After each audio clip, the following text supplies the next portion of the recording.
পৃথিবী কি আসলেই গোল? আমরা ছোটবেলা থেকে শুনেছি পৃথিবী নাকি গোল, কারো মতে বলের মতো, কারো মতে ডিমের মতো। কিন্তু কুরআনে আল্লাহ পৃথিবীকে কিভাবে বর্ণনা করেছেন? আর পাহাড়ের সঙ্গে পৃথিবীর সম্পর্ক কি? আল্লাহ পৃথিবীকে বলেছেন বিছানো, সমতল, মানুষের বসবাসের উপযোগী। আজকের ভিডিওতে আমরা জানব কুরআনের আয়াত, রাসূল সাল্লাল্লাহু আলাইহি সাল্লামের হাদিসের আলোকে পৃথিবীর আকৃতি, পাহাড়ের রহস্য আর আমাদের জন্য লুকানো শিক্ষা। সূরা আন-নাবা আয়াত নাম্বার 6 আল্লাহ বলেছেন, আমি কি পৃথিবীকে বিছানা বানাইনি? সূরা জুখরুফ আয়াত নাম্বার 10 আল্লাহ বলেছেন, যিনি তোমাদের জন্য পৃথিবীকে বিছানা বানিয়েছেন এবং তাতে তোমাদের জন্য রাস্তা বানিয়েছেন যাতে তোমরা পথ চলতে পারো।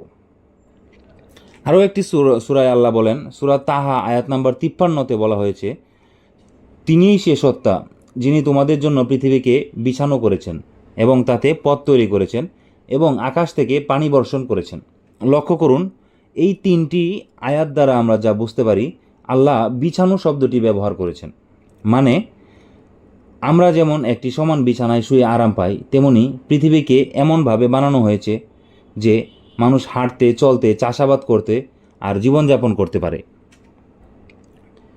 কিন্তু শুধু সমতল হলে চলতো না। ভূমিকম্পে, ঝড়ে, প্রবল বাতাসে এই ভূমি কেঁপে উঠতে পারত। তাই আল্লাহ পৃথিবীতে পাহাড় বসিয়েছেন।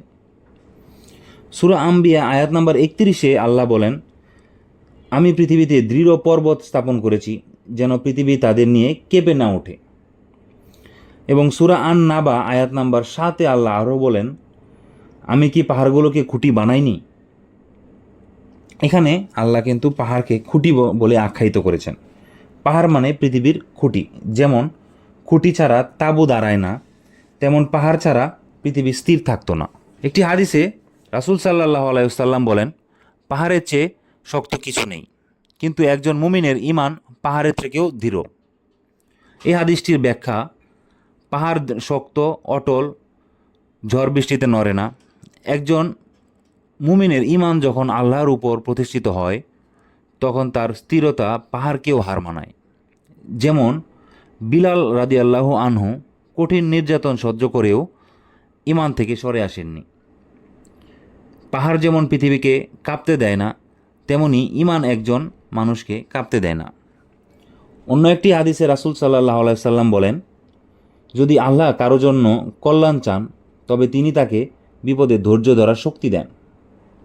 এই হাদিসটির ব্যাখ্যা যদি আমরা দেখি, সেক্ষেত্রে ব্যাখ্যাটা আসে, মুমিনের জীবনেও ঝড় আসে, অভাব, দুঃখ, রোগ, কিন্তু আল্লাহ সেই কষ্টকে কল্যাণের মাধ্যম বানিয়ে দেন। যেমন পাহাড় বজ্রপাত ও বৃষ্টি সহ্য করে দাঁড়িয়ে থাকে, তেমনি মুমিন বিপদে সময় ধৈর্য ধরে টিকে থাকে। আরও একটি উদাহরণ দিয়ে যদি ক্লিয়ার করে আমরা বোঝাতে চেষ্টা করি, সেক্ষেত্রে নবী আইয়ুব আলাইহিস সালামের একটি উদাহরণ আমরা টানতে পারি। তিনি বছরের পর বছর রোগ যন্ত্রণায় ভুগেছেন, কিন্তু ধৈর্য হারাননি। শেষমেশ আল্লাহ তাকে দ্বিগুণ নেয়ামত ফিরিয়ে দিয়েছেন। তাহলে আমরা কি বুঝলাম? আল্লাহ পৃথিবীকে আমাদের জন্য সমতল, বিস্তৃত বিছানা স্বরূপ করেছেন। পৃথিবী কাঁপে না, কারণ পাহাড় খুঁটির মতো দাঁড়িয়ে আছে। আর একজন মুমিনের ঈমান পাহাড় থেকেও দৃঢ়। ধৈর্য, বিশ্বাস, আল্লাহর উপর ভরসাই আমাদের জীবনের আসল শক্তি। শুধু দর্শক, প্রকৃতির প্রতিটি জিনিস শুধু সৌন্দর্য নয়, বরং আমাদের শিক্ষার জন্য। আসুন আমরা পৃথিবীর বিস্তৃত ভূমি আর অটল পাহাড় দেখে আল্লাহর কুদরতের প্রতি কৃতজ্ঞ হই আর আমাদের ঈমানকে পাহাড় থেকেও দৃঢ় করি। সুপ্রিয় দর্শক, আমাদের ভিডিওটি নিয়ে যদি কোনো মতামত থাকে আপনার, সেক্ষেত্রে অবশ্যই কমেন্ট বক্সে মতামতটি জানাবেন। ভিডিওটি যদি ভালো লেগে থাকে, সেক্ষেত্রে একটি লাইক দিবেন বা চ্যানেলটিকে সাবস্ক্রাইব করবেন। আর প্রত্যেকটি ভিডিও আমরা রেফারেন্স সহ ব্যবহার করেছি।